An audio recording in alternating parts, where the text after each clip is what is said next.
Okay, being 7 o'clock, we are going to open tonight's meeting. It's the meeting of the Finance Committee. Do I have a motion to open our meeting? Motion. Is there a second? Second.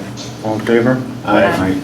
Okay, the Finance Committee has opened their portion of the meeting, and the School Committee will open their meeting. Good evening. Welcome to the Joint School Committee and Finance Committee meeting. If I may request a motion, please, to open our meeting. So moved. Second. All those in favor? Aye. Okay. Okay, good evening, everybody. This is Wednesday, March 23rd, 2022. This is a joint meeting between the Finance Committee, the Board of Selectmen, where we have one representative from the Select Board, Mr. Dave Desroches, and our School Committee and School Department. Before we start, I'd like to stand up and say the Pledge of Allegiance.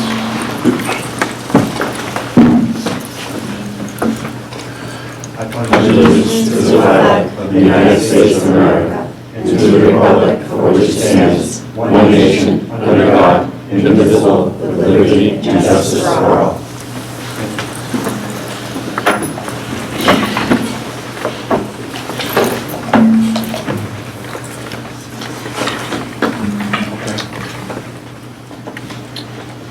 Okay, so on tonight's agenda is the school board and the committee will present their budget officially to us.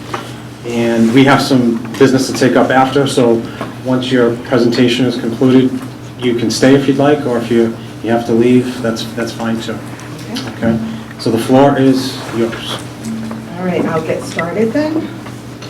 Thank you very much, Mr. Boucher. We are going to show you the presentation that we had during our public hearing on March 8th. And just to review with everyone, the mission of Acushnet Public Schools, in partnership with all of our stakeholders, is to promote student success, growth, and learning in a safe and supportive environment. The vision is to be a high-performing school district where all students are afforded the opportunities to realize their potential. Our core values: we value cultivating student enthusiasm and creativity so that we can bring forth the unique strengths of all of our students. We value enhancing students' critical thinking and problem-solving capabilities to tackle the complex realities our students will face now and in the future. And we value instilling a growth mindset in students so that they learn to persevere to achieve their hopes and dreams. And you might hear us say that we're two schools, one district. So we like to say that because we've really come together in the past several years to work together. We're on one campus, and people have really come to view our students as our students, no matter where they are. But from my entry findings when I entered the district 4 years ago, these are the four main pillars that are areas that needed attention: alignment, communication, student support, and community. And this was according to all of the stakeholders that were interviewed at the time. And we will look at this a little bit more deeply to remind ourselves of each of those pillars. For alignment, teachers felt as though the curriculum and the resources used lacked consistency and alignment. And stakeholders expressed concern with the lack of vertical alignment across the grade levels, specifically the transition from elementary to the middle school. We also discussed communication at the time. Teachers expressed a desire to collaborate with colleagues beyond their existing teams. And the staff felt as though the communication between teachers and administration was inconsistent. And as far as student support, staff were concerned with the lack of effective support and programming for struggling learners. Staff and students expressed concerns about meeting the social and emotional needs of all students. And for community, our stakeholders value a sense of community and belonging, but teachers had also expressed concern about maintaining that type of a positive culture. And to accomplish all of these goals, obviously, we need a budget that supports our strategic objectives, which are achieving academic excellence for all students, creating thriving social and emotional learning experiences for all students, and strengthening partnerships with families and the larger community. Just to review our district accountability and some of our more recent MCAS scores, you can see in ELA, oops, let's see. I don't know what I just did. There we go. You can see in ELA, oops, I'm sorry. I don't know if Angie's gonna, yeah. All right, so in ELA, we have about 50% of kids meeting, or partially meeting, exceeding or meeting expectations, which means that 50% of kids are not. And in math, only 42% of students are meeting and exceeding, and that was according to last year's data. So we also continue to address pandemic learning loss. So in formulating a budget, we had some guiding priorities.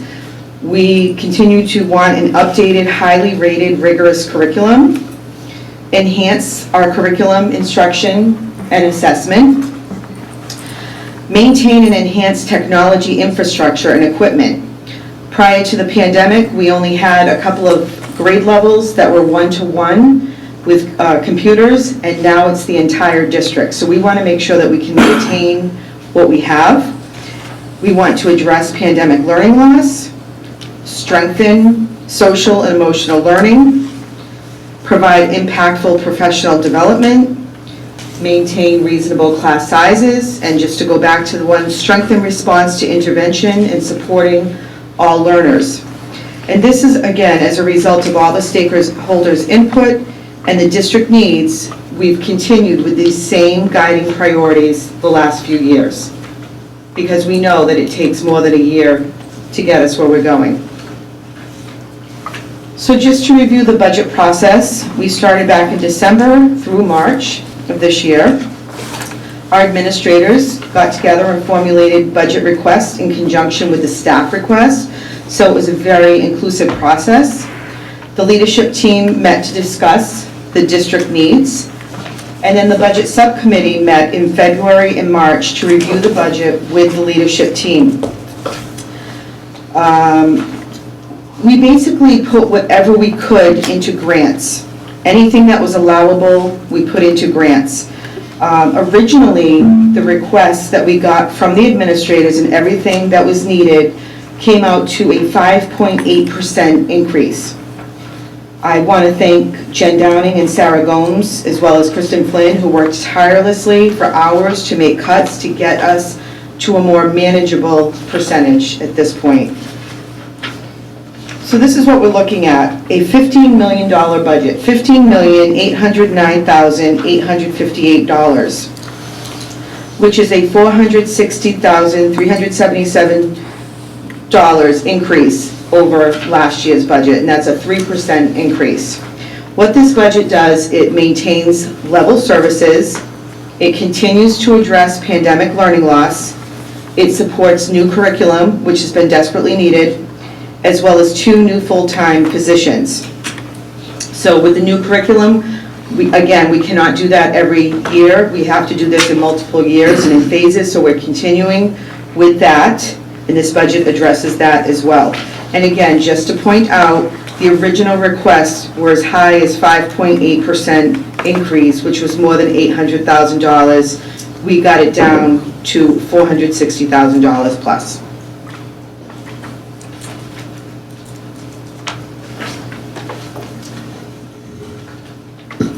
Good evening, everyone. So what I'm going to do is my presentation, my part of the presentation is going to be in 2 parts.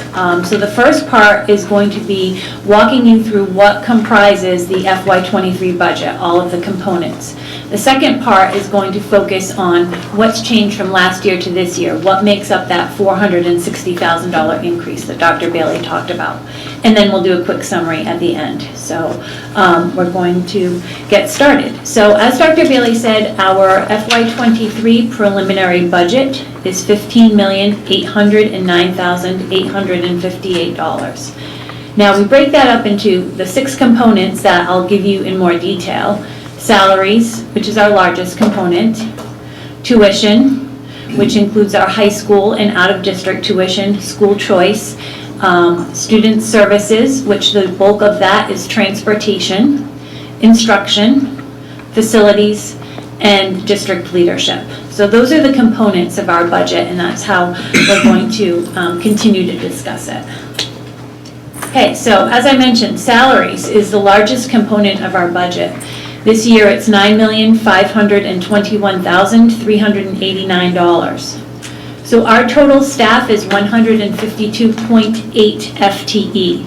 FTE means full-time equivalency. So that means, when you see percentages there, that means we have some people that are obviously part-time, less than full-time. So the operating budget, which is what we're dealing with tonight, we have 132.6 FTE that are funded through the operating budget. The remainder, which is 20.2, are funded through grants and funds. The ESSER grant, which is new in the past few years, IDEA, which is our special education grant, Title I grants, and we also have the preschool and school lunch revolving funds. Now, one point about school lunch is a standalone program, so there's very few, I should say, expenses that roll through school lunch. The only ones that are allowed is when we have unpaid balances that we cannot collect, that cannot remain in the school lunch fund. So the general fund has to pay for it. So if you do see some school lunch line items in our budget, just know that that's what it is, but it's extremely minimal. Okay, so to break down salaries, what I did is I broke it down by components of employees. District leadership and administration, that's the central office. Instructional leadership. Classroom teachers, that's the bulk of our employees. That's what we do here. We have all of our teachers that are instructing the students. So we have 78 teachers.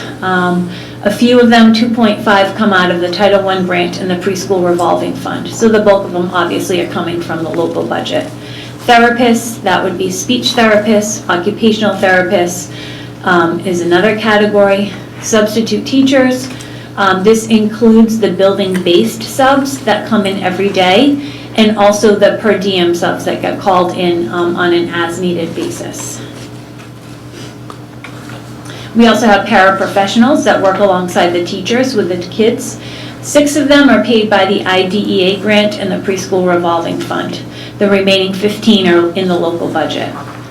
Counselors, that would be your guidance counselors and your adjustment counselors.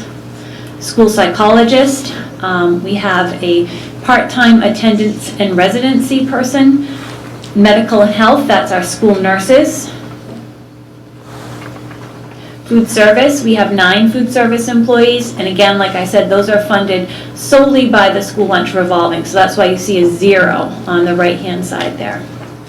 Student activity stipends, those are for the clubs, the intramurals, the sports, those types of activities that we have. School security, that's our portion of the school resource officer that we share with the Acushnet PD. And facilities, we have 9.4 facilities employees, and 2 of those are funded by the ESSER grant. So those are 2 new this year that we were able to fund with our ESSER grant. Our next largest component of the budget is tuitions to other schools. That is $3,811,326. So you can see here I put up a little chart of where we send our students. We have 17 students currently. We budget based on the current numbers for Bristol Aggie because that's how we're charged. And so that is $146,506. New Bedford High School, we are projecting 21 students for next year, and that's $298,559. For Haven High School, we're projecting 225 students, and that's $2,930,000. And school choice, meaning they can choose to go to schools that are not Acushnet, such as Old Rochester, Freetown Lakeville, Dartmouth, an elementary school or a middle school in New Bedford, or any other school that will allow school choice. So we're budgeting for 26, and that is that tuition is, the base is $5,000, so it's a lot less than the other schools, And if there is some special ed components, there is an additional charge. In addition to those high school placements and school choice, we also have out-of-district placements for students who attend a collaborative, a school that can better suit their needs than we can here. So next year, we are budgeting $600,000 for collaborative out-of-district placements. We will not have any private school placements for next year that we know of right now. So we budgeted 0 for that. And then we also carried over circuit breaker revenue that we will use to offset the budget for next year. So that's why you see a negative $300,000. So that's going to go against our ask for tuition. Okay. Our third largest component is student services. And like I said, the bulk of it is in our transportation, both our big yellow bus and our private transportation, the vans that go to the out-of-district placements. We also have some expenses for residency, medical and health, and student activities. So student activities would be, say, any supplies that are needed for the after-school clubs. That would be a good example of student activities. So I wanted to break transportation down a little bit more for you, just like I did salaries, because it is one of our larger numbers.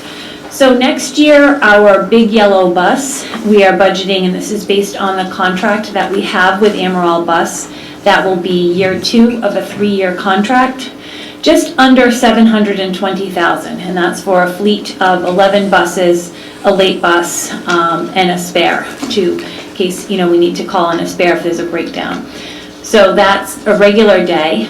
Special education this is our, the vans that you see are the smaller buses transporting to our out-of-district placements. That's budgeted at just under $300,000. McKinney-Vento is transportation for homeless students. When students are homeless, it is the responsibility of each district to share the transportation. So say a student becomes homeless in New Bedford and is living temporarily in Acushnet, it is on the responsibility of New Bedford and Acushnet to share that transportation from the home district to the district that they're attending. Similarly, foster student transportation, that is not required to be shared, but that we do have students that come from another town, have a foster placement in Acushnet, so we need to still be able to transport them, and that's outside of the big bus. Late bus also, so any activities after school, any extra help, we budget for the late bus. So that's a breakdown of our transportation. So our next largest component is instructional services. Now there's a big list there. You can see the biggest budget in instructional services is curriculum materials, $325,000. And instructional technology is $262,000. There's also funds for therapeutic services, for professional development, general school supplies, psychological services and supplies, instructional equipment, school leadership supplies, ELL, which is English Language Learner, contract services and supplies. So if we have students that need those services, that's where those funds would be. Guidance supplies, and library books and supplies, so you can take a look at that. Okay, our 5th largest component is facilities. And all of these that I'm talking about, these are the expenses, not the salaries, because the salaries we broke out a little bit earlier. So custodial services, so that would be supplies, any cleaning supplies, paper supplies, equipment, that type of thing, $40,000, and that's for both buildings, okay? Heating of buildings, again for both buildings, $155,000. Utilities other than heat, $178,000, and the bulk of that is electricity. We also have water, telephone, and propane. And then maintenance expenses. So any of your supplies or any maintenance services, $97,000.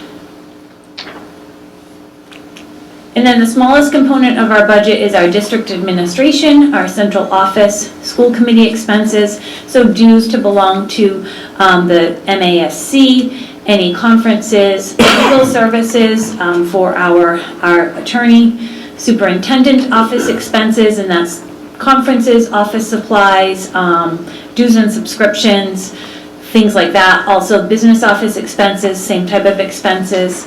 And then the administrative technology for our attendance program falls under that. Okay. So that's the first part of my presentation for tonight. The next part is now we're going to look at those same categories, those same budget areas, and talk about what's changed. How did we get to $460,000 more from last year to this year? So you do have, I did give you a piece of paper. It's a one sheet. It's got blue highlights on it. So this is going to kind of follow along with this. So you can refer to this if you'd like. This, I think, is very helpful because it really gives a one-page summary of, what makes up that increase. So you can see the totals there, what makes up the increase. Salaries is the biggest, right? Followed by tuition, facilities, instruction, district administration, and professional development. Contract services and transportation decreased. So I'm going to get into more detail about those. But it's generally what you would expect to see from year to year.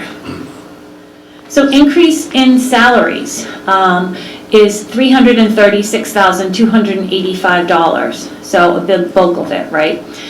Contractual salaries is $203,000, and then we have salaries for new positions. So there's 2 new positions. And I think Dr. Bailey is going to discuss those for us. Okay, the 2 new positions that we're looking at in this budget is a library media specialist at the elementary school and a district nurse. First, I'd like to talk about the library media specialist. So presently, we have unused space, outdated materials in our elementary school, similar to what we talked about in last year's budget at Ford Middle School. We'd like to look at equitable learning for all and really level the playing field for all students to access materials. We know that more and more students don't have access to home libraries. And again, we want to make sure we're putting updated books in their hands. We believe that by hiring this person and getting that library back up and running, it will have a positive impact on student achievement, our graduation rates, achievement for diverse and at-risk populations, and it will just be a very special place. It will be the heart of the school. And when we talk about the libraries being outdated, we have staff that attended Acushnet Public Schools, and it's often joked about that their names are still in the books that they signed out under the Dewey Decimal System in the libraries. That, again, doesn't really exist anymore. So for the past several years, getting these libraries has been a priority. Back up and running has been a priority. We really need a library media specialist to take the helm. This has been something that's been very important to our families, our teachers, and our students, that we bring back usable library space in both of our schools. We know that we couldn't do it in 1 year. We know that this is going to be a multi-year phased-in project, but we've got to start it. Our kids only have 1 year of each grade level. The years are going by. So last year we started at Ford Middle School. We're still working on it, obviously, but we have a person in place. And our hope is to get an environment suitable at the elementary school as we move forward with this budget.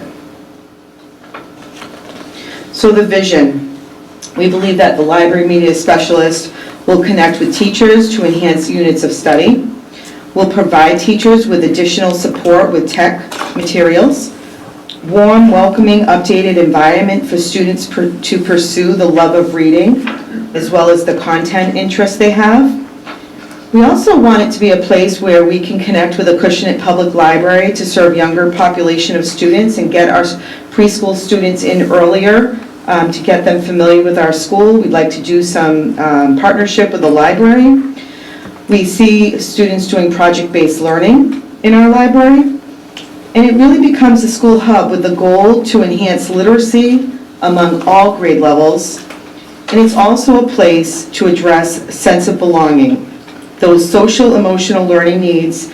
This has been a very high priority for all stakeholders who have been surveyed over the past couple of years throughout the pandemic. We believe that this will contribute to that. So let me just show you the current status of the Acushnet Elementary School Library. Right now, you can see that bottom left picture. It's being used to store equipment. It's dark. No one keeps up with any of the resources. There is no person in charge to do anything. We have a vision to paint it, new carpeting, brighten up the space, and really get it looking like a 21st century room that kids should be able to access. These are some examples of what a modern library and media space looks like. Just examples, and how they've changed over the years from when we went to school. You see that there are more soft elements. It's a much more welcoming environment. And again, these are examples, but first we need someone leading the way to get this phased project going. And we know that it will take several years to build up our resources. We know that we cannot do it all in 1 year. The second new position is a district nurse, which is so desperately needed. Right now, both of our schools see between 40 and 60 students per day in our nurse's office. There's mandated paperwork that becomes difficult for the nurses to keep up on due to the volume of student visits. The district nurse would be afloat between the two schools, providing screenings, substituting, getting that mandated paperwork done, as well as parent outreach. Very hard for a nurse to be doing all of that, the phone calls, etc., when they have 50 children in front of them throughout the day and they're trying to meet their needs, their health needs. We are also on the threshold of needing another nurse based on our numbers. So when we did the research, we know that we should have one nurse for each 500 students in our building. Right now, the elementary school has more than 500 children. We have currently 549 active students, so we would need more than one nurse. And according to the elementary school statistics, daily volume of students at the elementary school exceeds 50 visits per day. While the Ford Middle School has currently 396 active students, one nurse has been sufficient. However, we believe the added nurse would be able to help both schools, especially with substituting. As you know, there's been a huge shortage of nurses, and we have had great difficulty in securing nurses and coverage for absences. Our school district went for weeks this year without a nurse in both of our schools. We tried to get creative and call the fire department and EMS to get support, and they couldn't do it because of their regulations. I can tell you that our families were frustrated when they had to get called in daily to give their children medication because we are not allowed to give out medication. We need a school nurse in both of our buildings. Also, what was happening, we were trying to access agency nurses. The fee is so high to get those agency nurses, and they're also short. So we would often call an agency nurse in, and they wouldn't show up. They would be calling in sick. This is a huge need in our district. We've dealt with the issue all year. We believe that that third nurse would help keep our students healthy and safe by doing all of the things that I just went over with you, as well as when the nurse is out, we have that extra nurse to go to.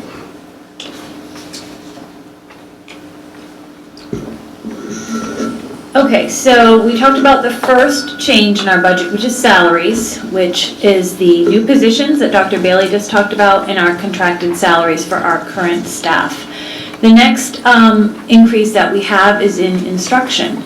So you can see there it's increasing by $26,000, and the bulk of it is curriculum materials for staff at just under $18,000. Technology expenses, $12,500, and that there is specifically to update our Chromebooks that the students use every day. We are a one-to-one district. And then we had a small decrease in office and general supplies. Utilities are increasing by about 50,000, and this is predominantly, it is all electricity and oil. Our usage has gone up.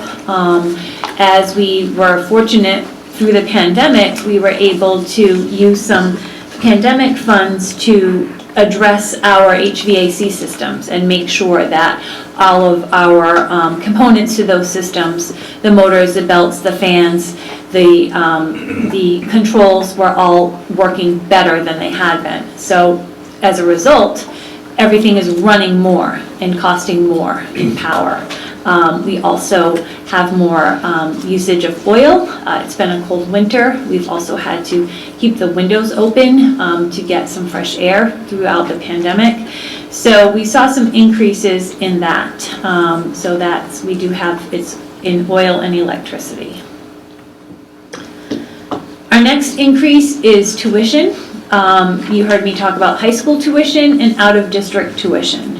Out-of-district tuition is actually decreasing by about $250,600. And the components of that is, as I mentioned, we do not have a private placement for next year.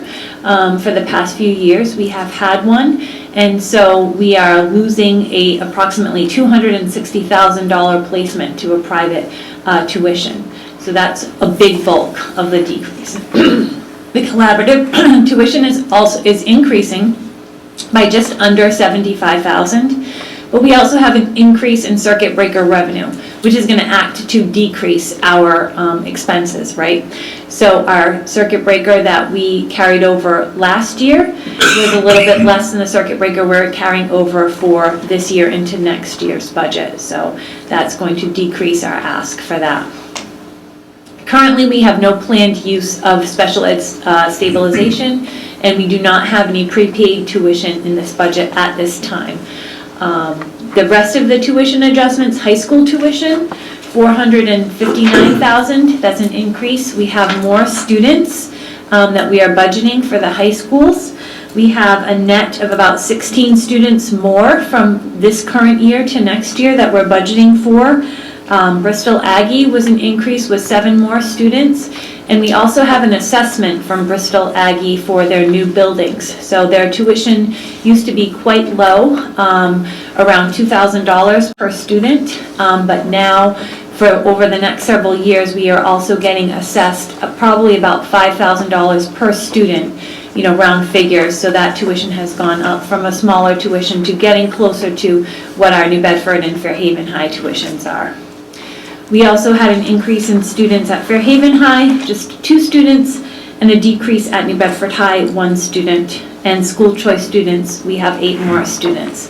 So we had an increase of students, and we also had an increase in the tuition rate charged.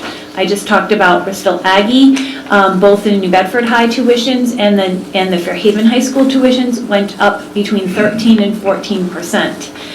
For those of you, who may be new to the presentation or haven't heard this before, the tuition is for the high schools to send our students to either New Bedford or Fairhaven, their choice. It is based on the tuition agreements that we have with those schools. And that tuition agreement refers to a number of things, one of which is the tuition rate. And that rate is set by the Department of Ed school choice rate. So the Department of Ed determines a school choice rate for New Bedford and Fairhaven, which they let us know what it is. And then our tuition agreements state that that rate is increased by 3% because it's based on last year's cost. So we increase it by 3% for inflation. And again, this is what the agreement stipulates that we negotiated. Increased by 3% and also by 9% to reflect that it is more to educate a high school student than a middle and elementary student. So that's something that was determined and agreed upon many years ago in the tuition agreements. So really that figure can vary based on the figure that DESE, Department of Education, gives us, and that's based on the cost that they determine to educate those students. So unfortunately this year we had increase in students and an increase in rate. So that acted to increase high school tuition by $459,000. Fortunately, we have out-of-district tuition decrease to kind of offset that. So transportation, we have an overall decrease of $206,000 in transportation. Regular day transportation, the big yellow bus, like I said, that's a contract that we're in the second year of a 3-year contract. That's the increase that was part of the bid from last year. So that's an increase in next year's contract.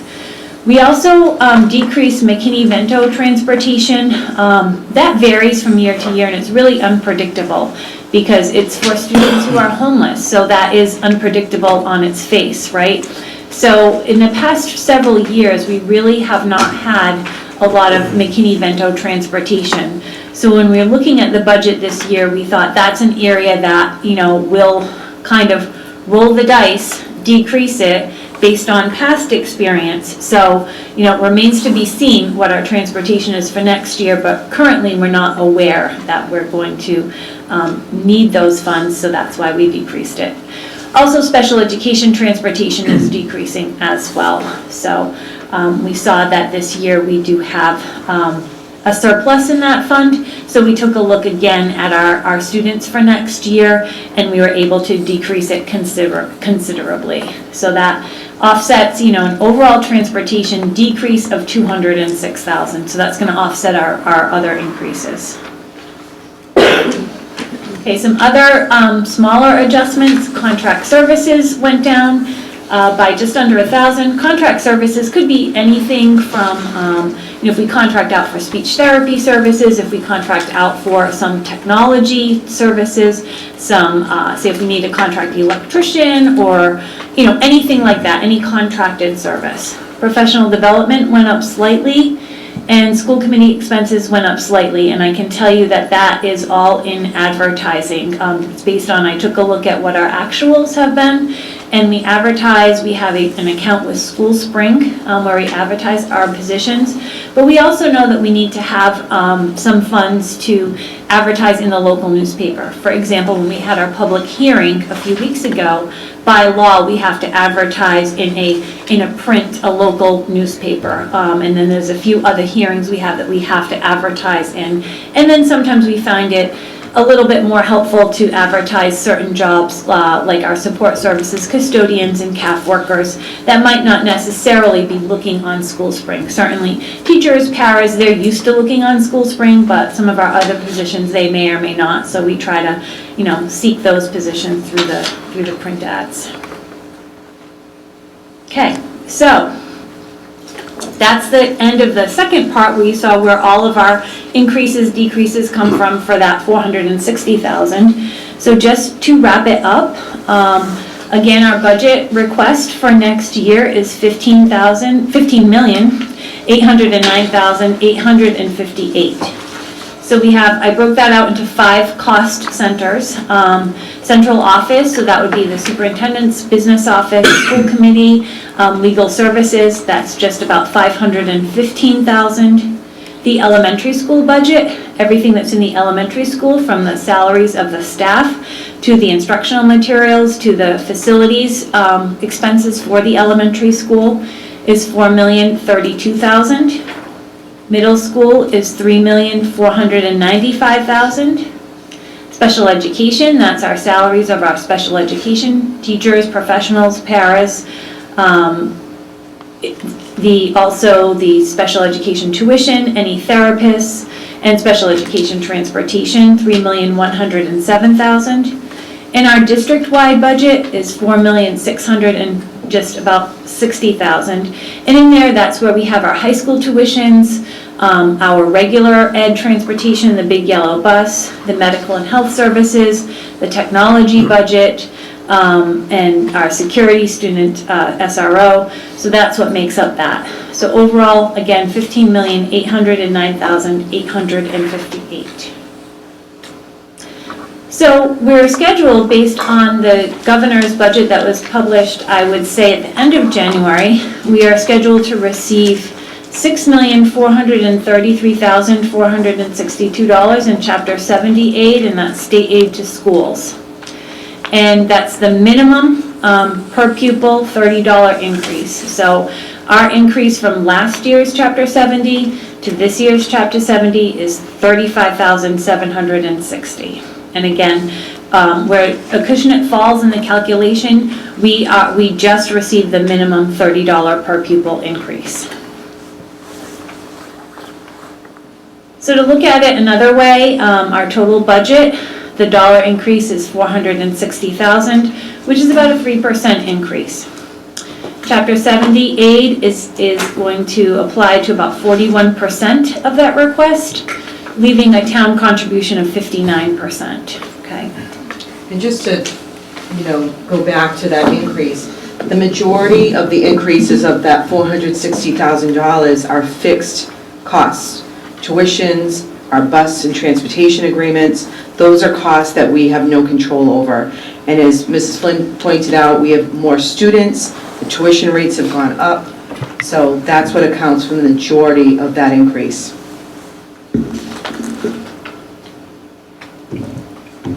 Okay, so that is the end of the operating budget, the local budget. We did put forward 2 capital requests that, we can talk about briefly. As you know, over the past, I would say 5 to 7 years, we've put in on a request for $15,000 every year for roof preventative maintenance for these 2 buildings. As you know, we are repairing a approximate $63,000 square foot area of the Acushnet Elementary School roof. That area of the roof dates back to 1971 when the school was first built. So it's 50 years old and it's far outlived its lifetime. So we were fortunate to apply for and get approved for funding through the Massachusetts School Building Authority, which is paying for, I believe, about 57%, 58% of the cost of the roof.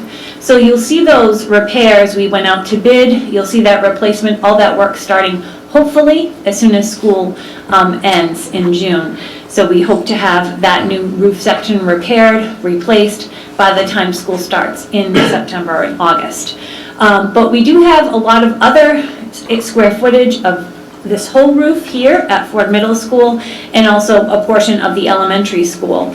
So those sections are just about 20 years old, dating back to the renovations. Unfortunately, they're not quite old enough to be accepted into the MSBA program, so we'll have to wait for that. So in the meantime, we do have some, leaks that arise that we need to address. So that's why we're just seeking to continue funding that article. I can tell you in the past 3 or 4 years, we have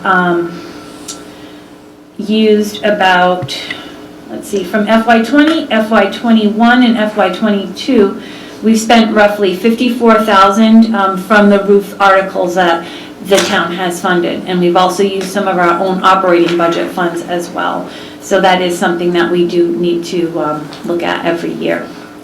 The other article that we're looking for is the parking lot maintenance, what I call the new parking lot that's just in between these 2 buildings that was built several years ago. The first layer was put on, but we never came back and finished it. So I checked with the DPW and they said it would be about $45,000 to complete the top coats and the line painting. So we really would like to get that done before it deteriorates, to finish that off. And that, again, that's an article that, you've seen come back from year to year to continue to repair the roadways around the school. We just addressed the back roadway, I think over the summer recently, and we did the side from Middle Road down to the bus cage a few years before that. So we do need to continue to keep up on the parking lots and roads. So those are our 2 capital requests.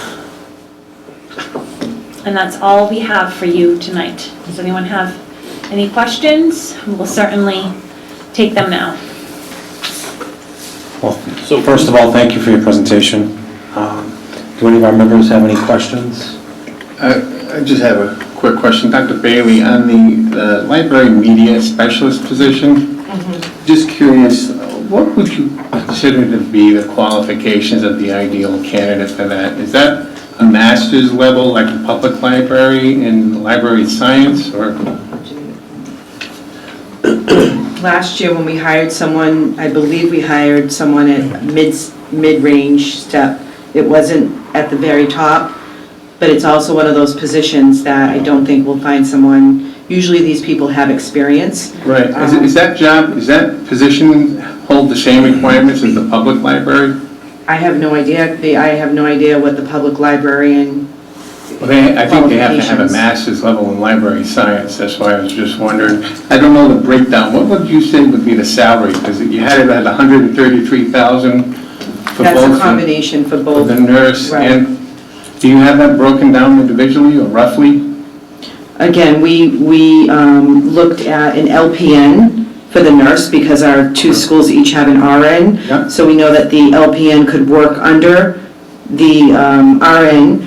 That we budgeted for 51,450, leaving the library media specialist right now at 81,906. Now, looking at that, I think that's high. Yeah. However, it's there if we need it. If we find a really good qualified person who knows technology as well as how to run a library, because we certainly don't have that particular skill set. Right. But I can tell you that with Ford Middle School, we didn't have to go up to the highest last year based on experience. Yeah, okay, thank you. You're welcome. So I had a question. We were talking about the salaries for this year coming up. Are we set contract-wise, or are there contract negotiations that could affect this year's salaries? We are currently in contract negotiations for next year for all of our union, for all of our units. So for this next fiscal year, we're set, we're good? No, we're not. So Okay. we're in the final year right now. So we're negotiating currently for next year. So then the numbers that you have in your budget reflect our current cost for it and not the expected increase? We have, we've accounted for an approximate increase, so. So- We're able to look at Right. steps and lanes.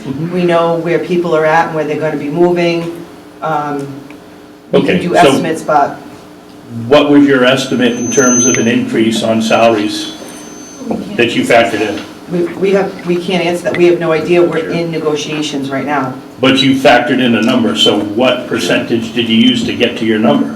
That's all I'm asking. Yeah. I know that may be flexible based on what they have. We're but- not allowed to answer that because we are in negotiations, so our attorney has advised us not to say anything, but we have factored in a ballpark amount. So Okay. consider this salary that we've put in front of you to be a good amount.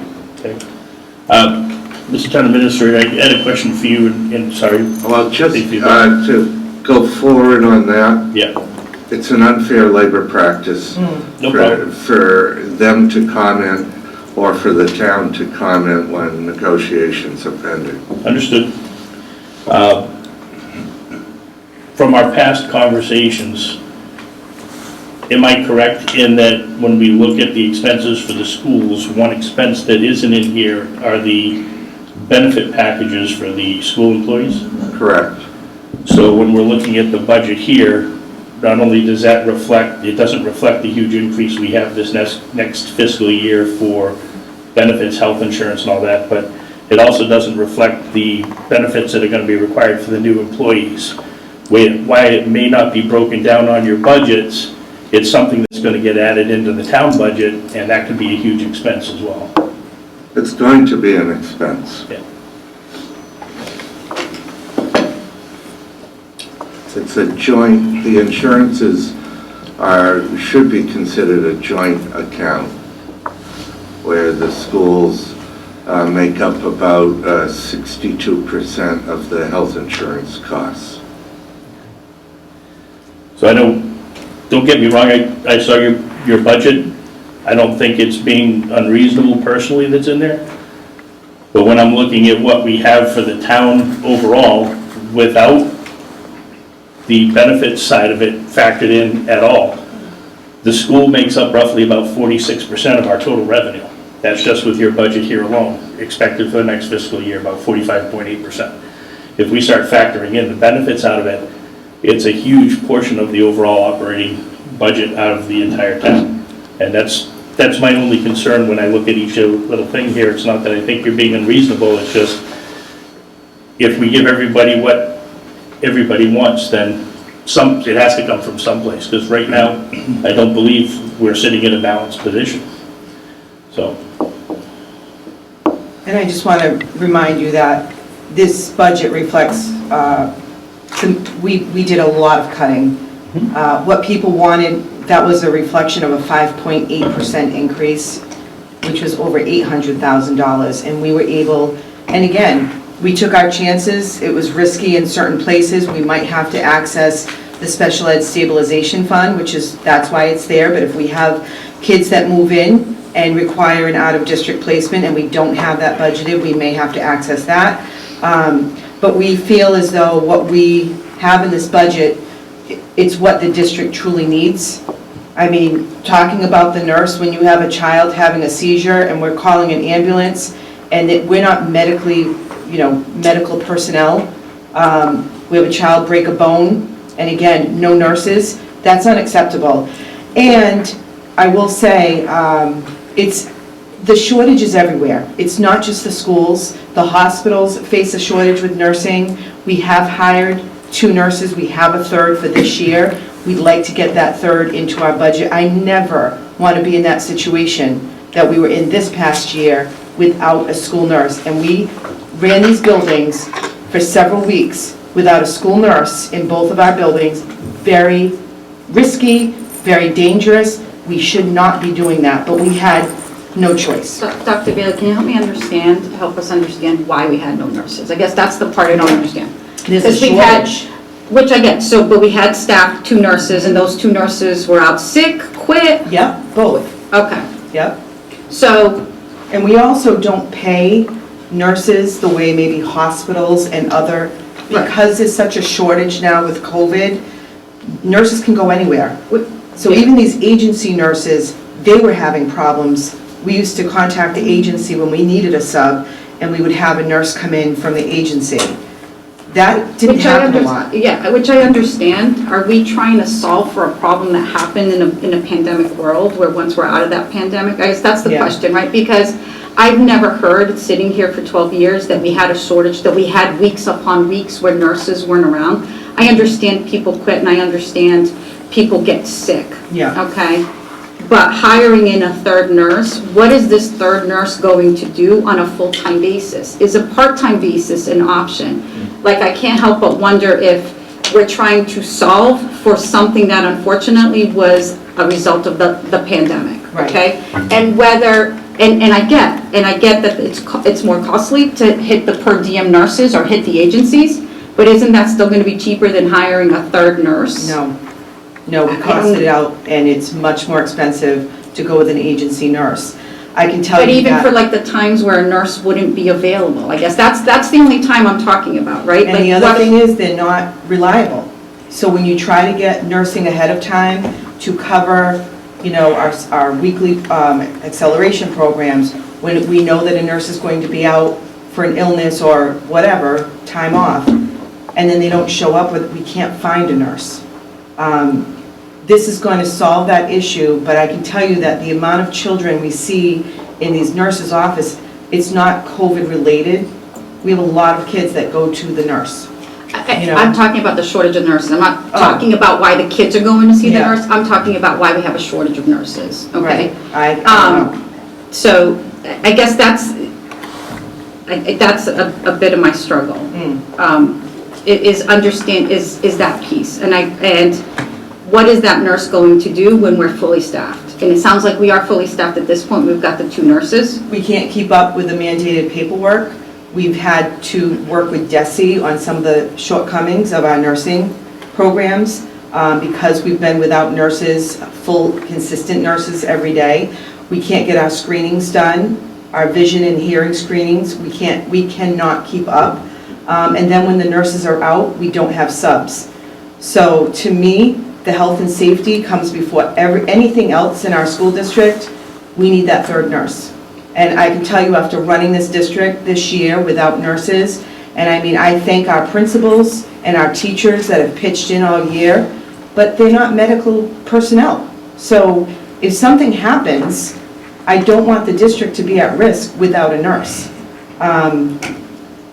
So we were just in a very bad predicament this year. Who's to say that we won't lose another nurse because there's such a shortage and the nurses seem to go wherever the money is. Right now we have a nurse. We had a nurse at the beginning of the year, but we've seen a lot of turnover with nursing. And when you're in that situation and you have a child having a seizure and you've got to call an ambulance and you're without a medical personnel, and believe me, I tried to get very creative this year. I called Chief Gallagher. I asked if we could utilize EMS personnel, but due to the regulations, we couldn't. We tried to do everything we could, and we could not solve the problem. And as far as the shortage, that's beyond our control, and it's not a school issue. It's an issue everywhere. Yeah, I don't disagree that everybody is shorthanded. I'm trying to help. Yeah, but we can't keep up with our screenings, our substituting.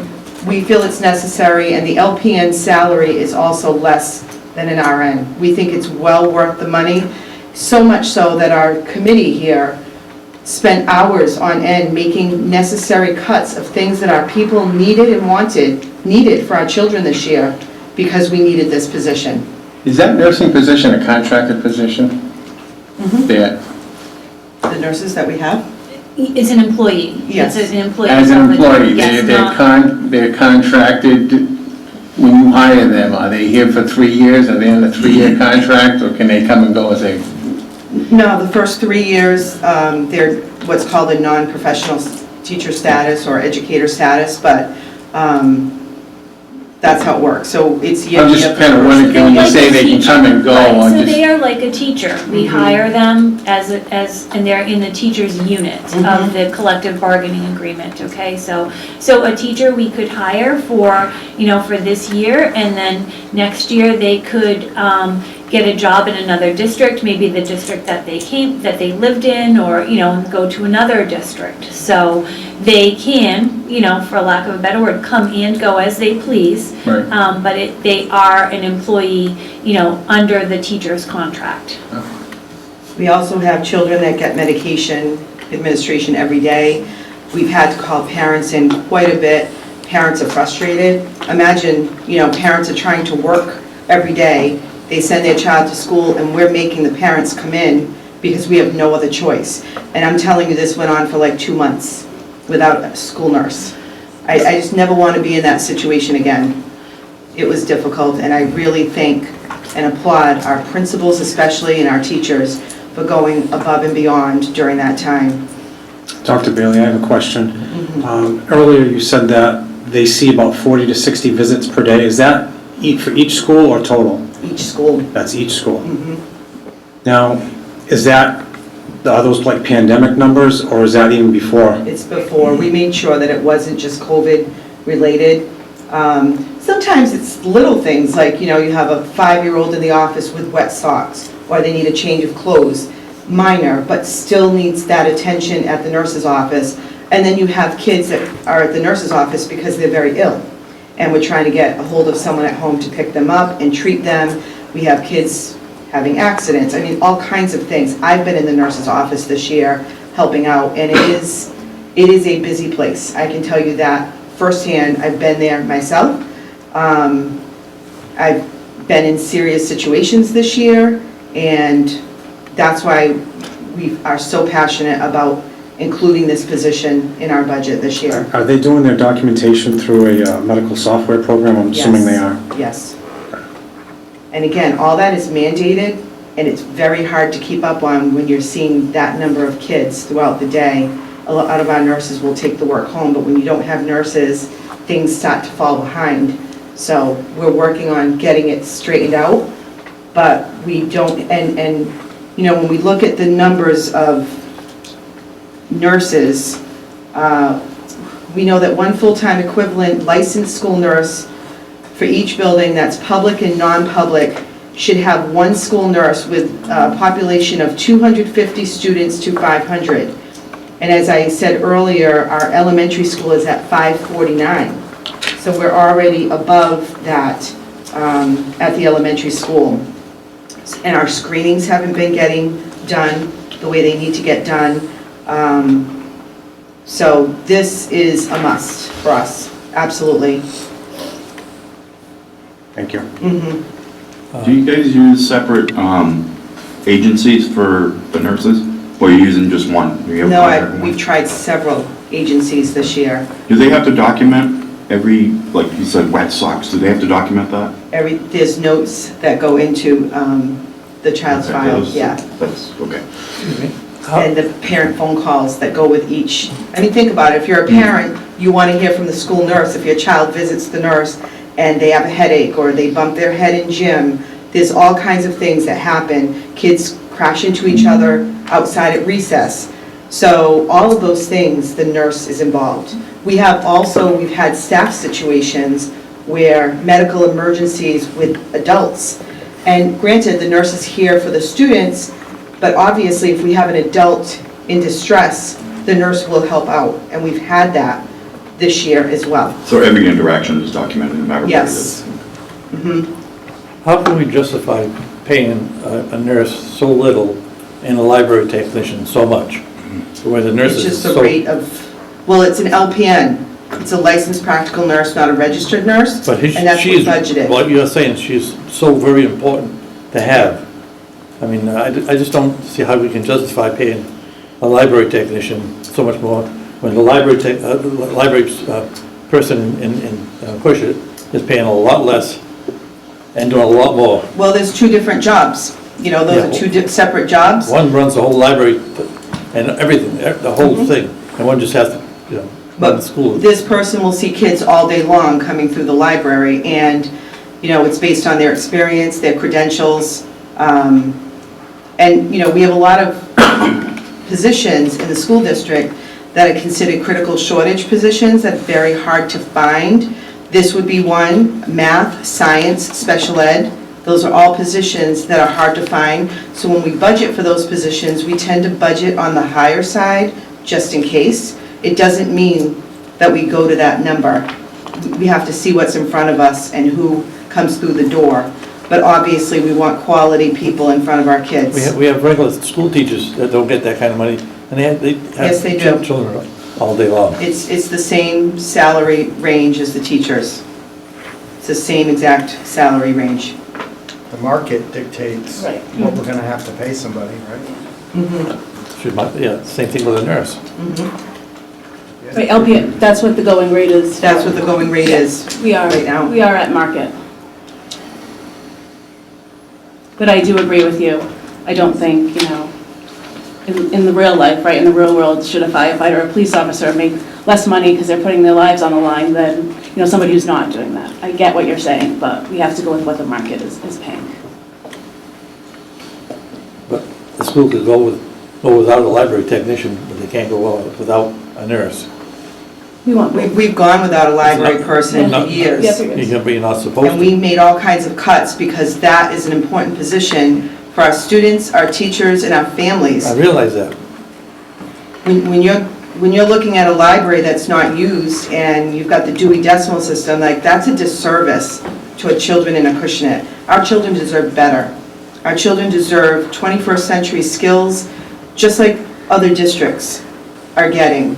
And we have one library in each school. We want to make it how I talked about, the hub of the school. We want to get books, updated books, in the hands of all of our kids. And not all of our kids have home libraries. Like, you know, many of them do, but not all of them do. And if they don't have books in their hands, they're already at risk and behind. How long has it been since we've had a library technician there? That I don't, 4 years? 3 years. more than that, because I've been here for 4, we have not I think had. it's fine. It was 5 years. So the Dewey Decimal System's been in there since we had a library technician too, though, so. Prior to that, it was a paraprofessional in each library that was basically overseeing the library, right? And then possibly seeing students. I think this position is a little bit different than how we, you know, in the past have run libraries.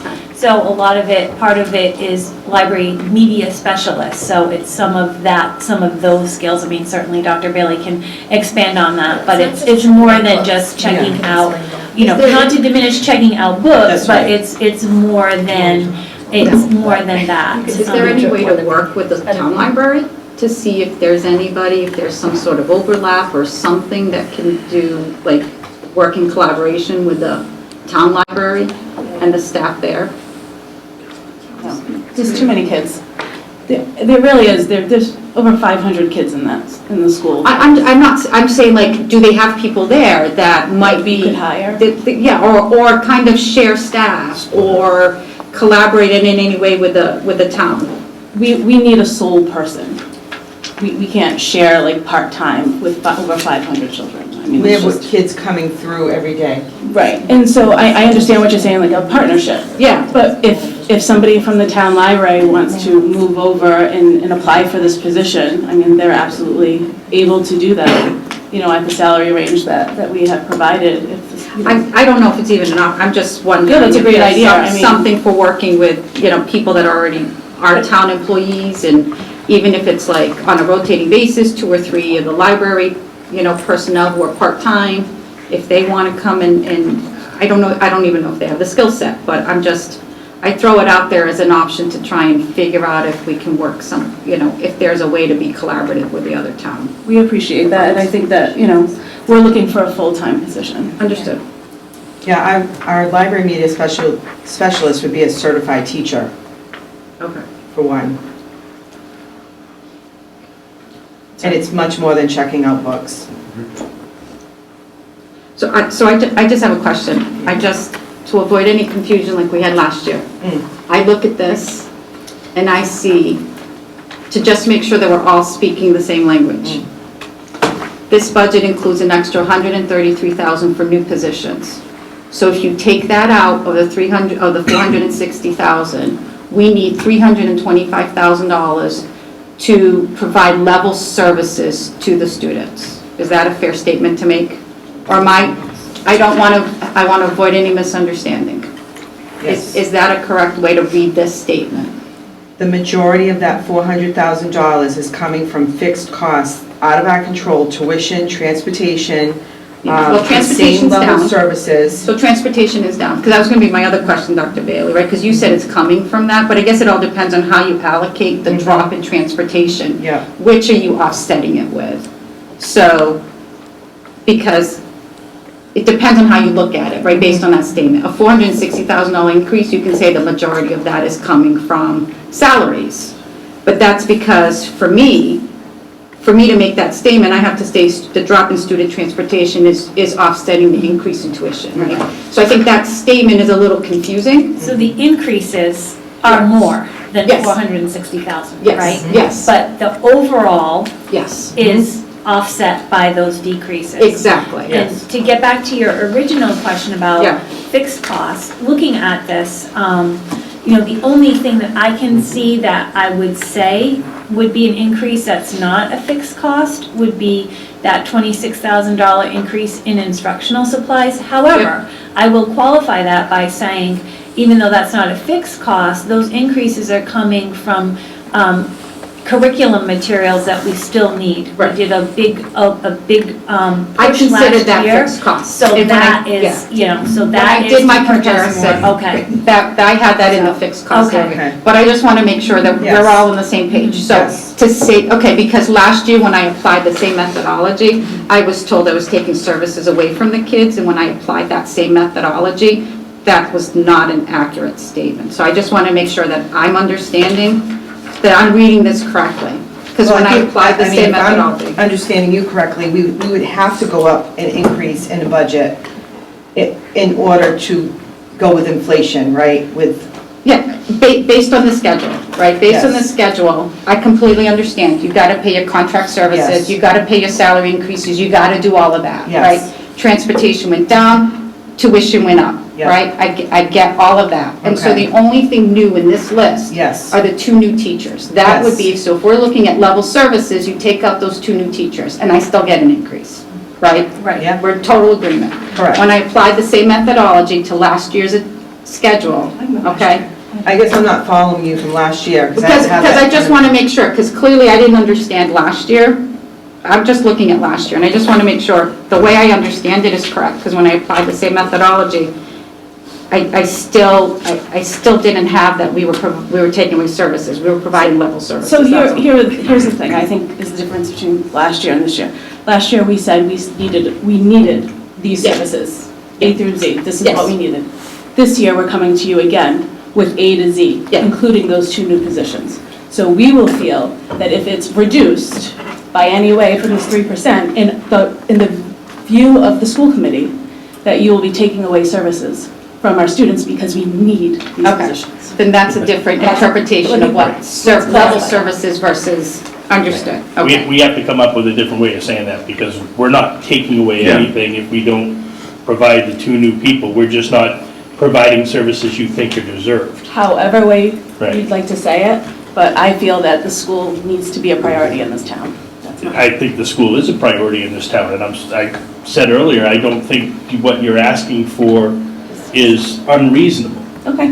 But certainly, you can't say we didn't have these 2 positions last year, so if you don't give us those positions, we're taking away services, because there's services we currently don't have. But we need them, and that's the We point need them, we're but we're trying not taking them away. Yeah. It's just, Well, I think what she, what. We how need to you're be saying- careful on how we communicate, right? Because I think this is, Sarah, one of the things we talked about when we met was this miscommunication that seems to be happening. And I think we all sat in a room and we're like, what do you mean? That's not what happened. We each had turns of saying, really? Right. That's absolutely. unbelievable. So we agree, there's lots of miscommunication, so that's why I want to be careful about the words that we're using and making sure we're consistent in what our definition are of these words, because that is what has led to a lot of misunderstanding in the past. Hence why I'm bringing this up. So there's a difference between like I define level services as providing the same level of services, where you're defining level services as being the services you think our students deserve. And I'm not disagreeing with you that the students deserve. It's just a different definition of what level services, I think for anybody that sits here and in the 12 years I sat on finance committee, means providing the same service, not the same service that I want to provide. That's the distinction. I just want to make sure that's clear. Yeah, so keep in mind, the committee made cuts, many cuts, including things that were existing in the budget, so that we can get those 2 positions that we so desperately need, and our families want it as well. We've gone and done multiple surveys throughout this pandemic. These are very important positions to our schools to move us forward. We cannot accept the status quo. We need to keep moving forward. And I do think a 3% budget is very reasonable in these times. And I think the committee did a nice job of really, I didn't want to cut half of those things. And, I had to break the news to the principals that they're not getting things. But these are the necessities that we had to cut so we can get to where we want to be. We can't just keep putting it off every year. Kids only have 1 year in 2nd grade. They only have 1 chance at 3rd grade. It's unfair to children when they don't have a school library. So. Dr. Beal, I think you put it well right there, where you said we cut funding for stuff we had last year in order to fit this in. Yes. So maybe it's not an accurate statement then to say that we'd be doing level service, because if we took those away, then we've already cut some of those That's right. services out before. We can't keep things the same because it is a cut. If you keep things the same with inflation, it's a cut. All of our curriculum goes up, everything goes up. I think a 3% in these times is very reasonable. Our ask for the school department to run a good quality school department for our children. The 1,000 children in our district deserve this, and it's needed. Dr. Bailey, I have a question with regards to the library specialist. By adding that position, would you expect to see an increase in the student achievement with regards to ELA and specifically the MCAS scores? That's the goal, right? And just keep in mind, the MCAS score is one form of testing. We do benchmark testing throughout the year. We're going to monitor all of that. Just by having the children come in for the middle school library now, it frees the teachers up to get some planning time that, again, those priorities that I outlined at the beginning of the presentation, so that they can plan quality lessons for our kids. And now they're in here working with the librarian, the media person here at the middle school, all of this factors and trickles down to our kids' achievement, ultimately. It's not going to be a quick fix, because again, like for example, we have someone now doing Ford Middle School Library. As you can see, we still have a lot of resources to get. We have a lot of changes to make.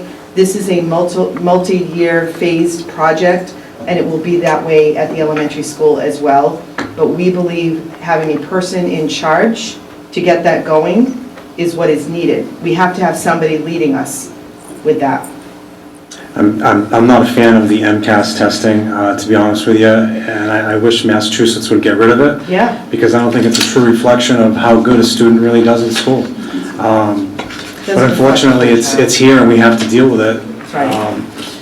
So hopefully we can see an increase in the percentage of the scoring, We're greater also than dealing with 50%. pandemic learning loss, so that's why we've started the acceleration academies during vacation weeks, where we've had several kids come in for a week of just math, for example. We're doing everything we can to make up, and I'm so proud to work here, and the staff that we have are wonderful. Things that they've put in place since we've, had this pandemic, and we're still dealing with it. But things seem to be turning the corner, thankfully. But I could not be more proud of the staff, the teachers and the staff that we have here in Acushnet. Things that they've done throughout this pandemic and continue to do, I cannot say enough. I think the teachers do a great job. I just wish that they had more time to actually teach and not have to spend time on teaching the kids how to take a test, like MCAS. That's a whole other meeting. Right, I know. Can we get invited to that one? Join us. Oh, bang our heads against the wall. We have a lot of good things going on in the schools, and, you're welcome anytime. Mr. Chairman, through you, and Madam Chair, through you to your committees. A couple of questions. I'm the new kid on the block, and a couple comments. First of all, this is for the operating budget of $15,809,858. It does not include payment on the debt, principal, or interest. So we'll have to factor that into the final amount. And being someone who is new to this system, when you factor all of the education costs in, including Old Colony Regional, you've got $18,199,573. When you look at the tuition, the Old Colony assessment, the Bristol agricultural assessment, and all of the costs that the Acushnet Public School District do not have control over, you're looking at $6,394,432, or 35% of the total education budget. You have no control over. It is cost placed on you. Correct? Correct. So,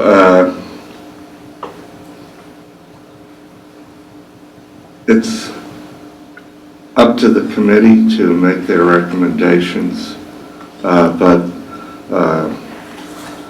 looking at this right here, I have enough information that for the larger budget, I can,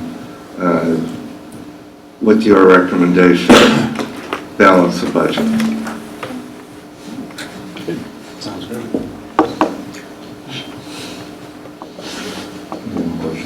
Go ahead. Forgive me if I'm out of line on this. You guys have articles that you put before the town over the years. Is all of that money that you've done these articles for, has all of that been spent? And the reason I'm kind of asking about that is you were looking to pave the pavement. Is that something that can be covered with existing article money that is just sitting there not being used? Right, so just, Most of the articles that we have asked for over the years, this is something that was kind of new, well, was new to us in fiscal 18. Prior to that, we didn't put forward any articles, but we were encouraged, and it was very fortunate by the previous town administrator to bring forward some of these articles.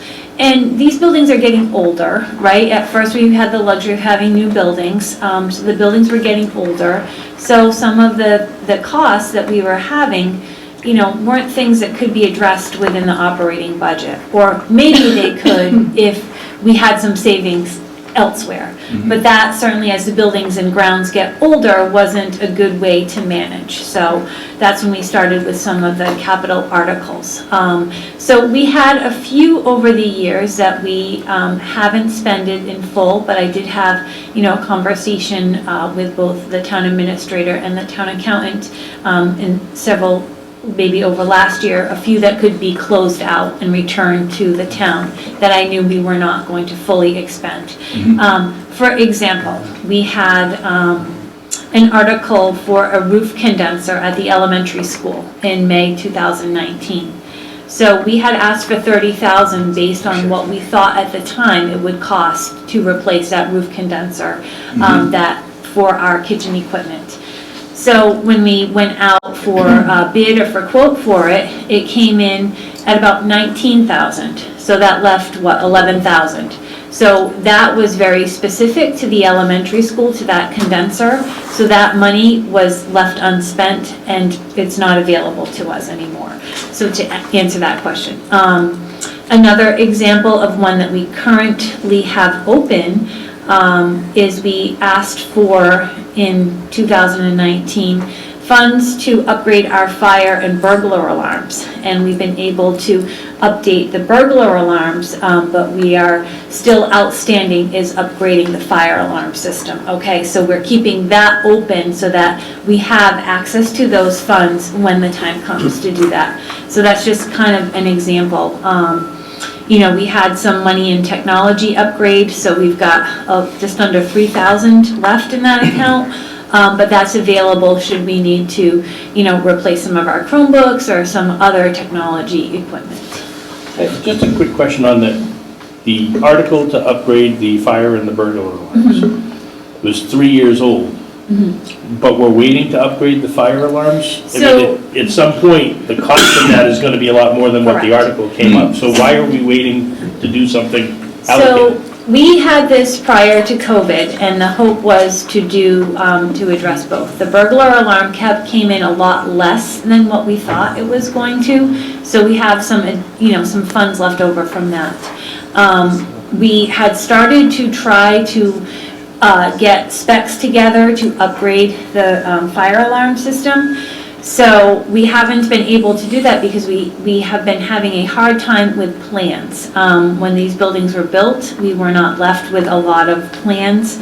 So we've been trying to get, and then COVID hit. So we've been, you know, we had talked with a company that was going to try to create something for us so that we could have those specs to go out to bid for this system. COVID came, so that was something that just, you know, got put aside. I will say the fire alarm systems are working, so it's not like they're not. They have to be checked. The sprinkler systems have to be checked. They're serviced. Reports go to the fire department. We have had as issues, our major issues is that the detectors get dirty, so then they will go off, right? So then we'll have to evacuate the building. So what we did over Christmas, I believe, is in this building, we had a company come in and clean all the detectors. So that's solving, so that was part of our big problem with that. So that is something that is, you know, will need to be addressed in the future, but it's nothing that's imminent right now. In regards to the plans, have you tried to reach out to the architects? We have, yes. I'm in that industry, Yeah. that's why I was asking. Yes, yeah, we have for various projects over the years, and I wasn't, unfortunately, not a lot of people that are still here, that were here at the time. And I know we just have not been able to access the documents. We've contacted the architects, so it's a Sometimes you struggle with contact things. just the MEP firms that have dealt with the architect, Mm-hmm. because not all, not all projects are done by one, like the architect does the Right. whole thing. They sub it out to other, Okay. other departments or industries, because I work for an MEP firm, so we sub for architects Sure. to do mechanical engineering and that kind of thing. So we would Yeah. have plans, Mhm. as well as the architect. As- So that right. might be something to look into. Yeah. And as far as some of the other projects really have to be done during the school breaks in summer when the children are not in school and present. Do you have any other questions about the articles? Not really. I actually have one more question. It's with regards to the curriculum. I'm just thinking ahead, a couple years ahead now.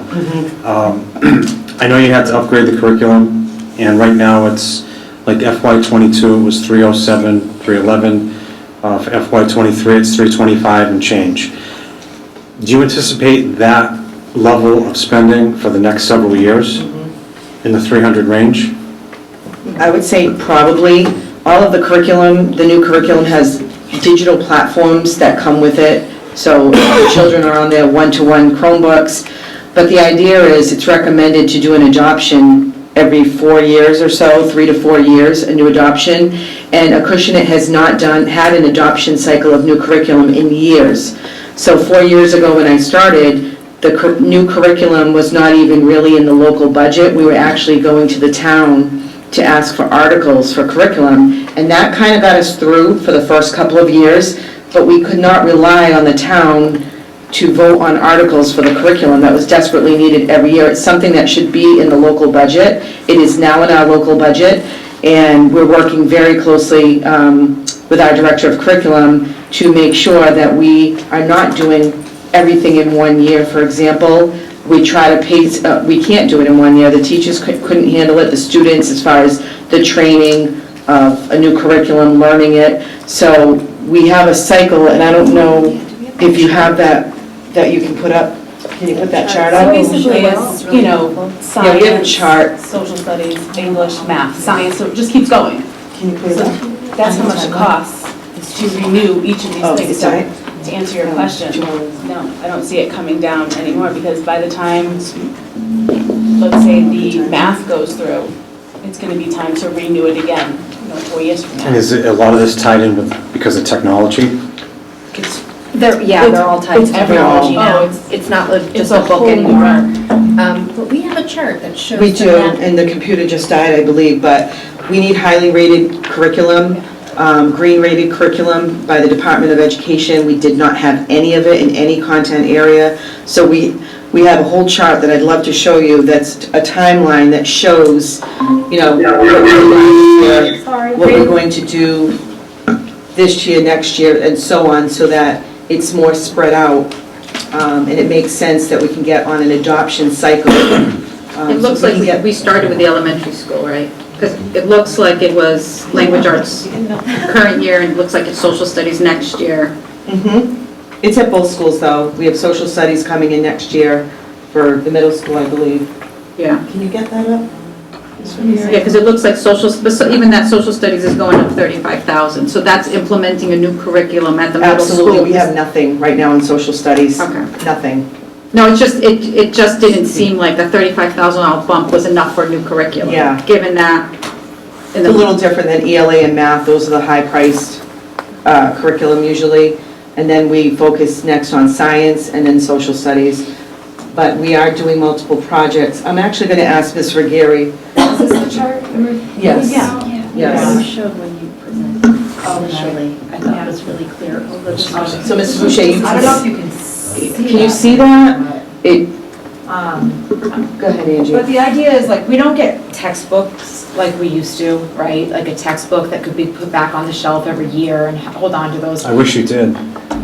I mean, the thing is like. Just, I like books. Well, The technology sometimes fails.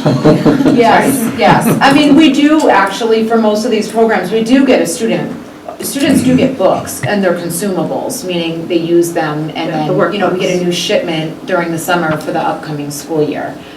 So students do get books, they're just consumables. And then we have the online, you know, the online piece.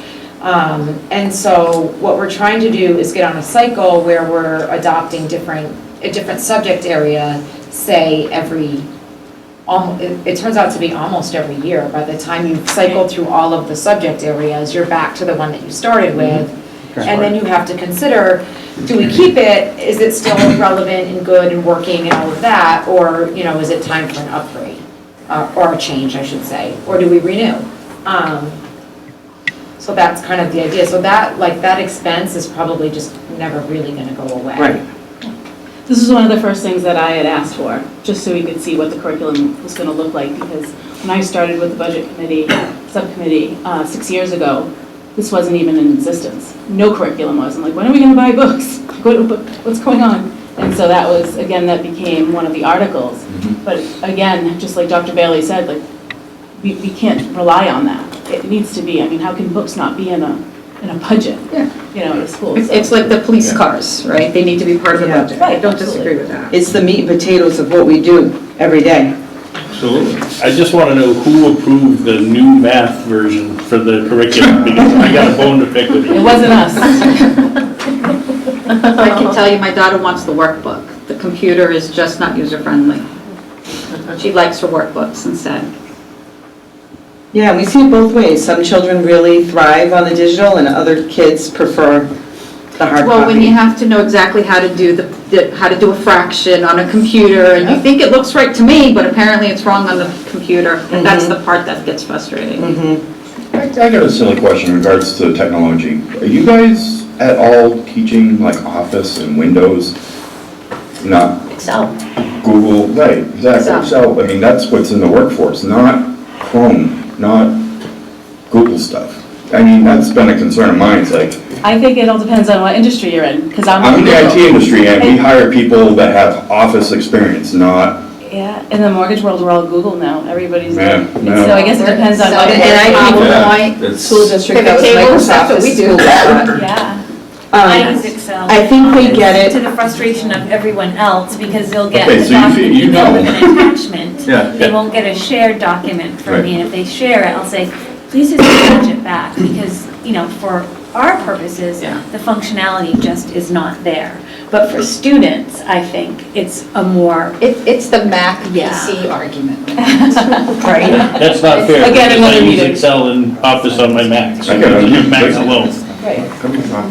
But maybe when our students get into the workforce, Google will be the to way. say, well, the high the way that they school, use it. they're doing the same thing. And I get it's a cost thing because it's really cheap, but, I mean. I've been in the classrooms and students are doing presentations, and I think the teachers are working that kind of things into, you know, the content areas, right? We'll have more of that with a media specialist too, but it's a part of everyday life now. The technology, you can't get away from it. Our kids have digital minds, and that's how they learn, and that's how they're growing, and different from when we grew up.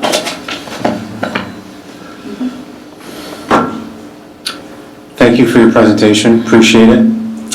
We're going to be starting our deliberations next week. If we have any questions, we'll reach out. Okay. We still have some business to cover tonight, so if the school committee wants to close their meeting, they can. Sure. If I can if I could request a motion, please, to close the school committee meeting. Second. All those in favor? Aye. Aye. Thank you. Thank you. Thank you. Thank Good night. Yep. With bells on. With bells on.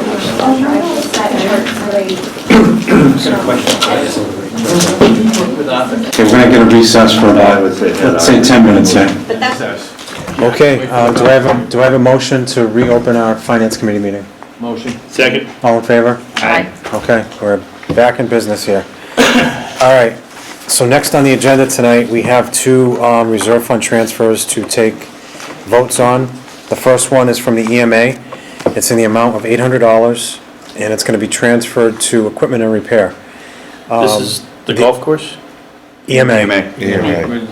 Yeah, the amount requested is gonna be used to replace batteries on the town board, which is no longer holding a charge. So these batteries need to be replaced, and they are expensive. Yes. Motion. All in favor? Abstain. Aye. One abstention. Okay, motion passes with one abstention.